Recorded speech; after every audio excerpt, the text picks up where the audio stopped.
अस्सलाम वालेकुम। इलाकाई खबरनामा के साथ मैं हूं एतजाज नकी।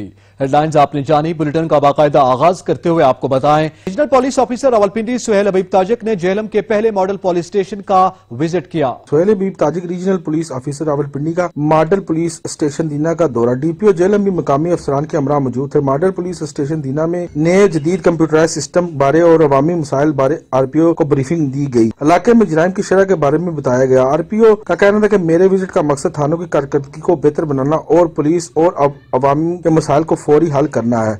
तहसील दीना के अवाम भी इस मौका पर अपनी शिकायत के हमरा मौजूद थे। आरपीओ ने अवामी शिकायत सुनकर फौरी अहकाम जारी किया और डीपीओ जेहलम को अवाम से ताउन के लिए कहा कि पुलिस हर पल अवाम की खिदमत में कोशा रहे। आरपीओ ने थानों में काम नफरी के बारे में यकीन दहानी कराई कि जल्द ही इस बारे में अहकाम जारी किए जाएंगे। दीना में एक नौजवान के कत्ल के बारे में उसके वर्षा से ताउन की यकीन दहानी भी करवाई। कैमरामैन हसनैन अली के साथ बाबर हुसैन, सच न्यूज जेहलम। इलाकाई खबरनामा से फिल वक्त इतना ही। मजीद खबरों और अपडेट्स के लिए विजिट कीजिए हमारी वेबसाइट sach.tv.pk। देखते रहिए सच न्यूज।